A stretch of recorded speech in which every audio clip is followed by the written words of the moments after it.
Tonyho náhle přenosu hlasu reproduktoru, takže když tak se trošku zmáčkněte. Na druhou stranu nebude tak právě, takže možná je, pane kolego, jak říkáte, pane kolego. Tak, dámy a pánové, slyšíte mě? Slyší mě? Pane kolego, slyší? No. Ano, dámy a pánové, milí přátelé, dítka a čtvernožci. Srdečně vás vítám na zahájení letošní sezóny ve skanzenu Solvajovy lomy. Všimli jste si, mám novou čapku a opílek.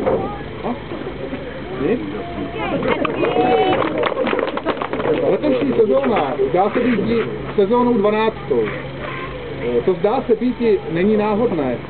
Vznikl totiž názor, že sezóna je jistě 11.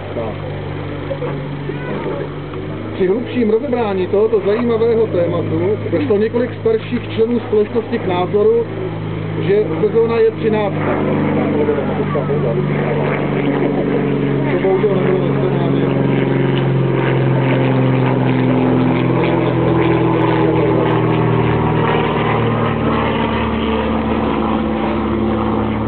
To posledně zmiňované číslo vyvolalo i u mladších členů tak silný pocit stížnosti a nepokoje, že jsme se z toho důvodu rozhodli pro rázné opatření.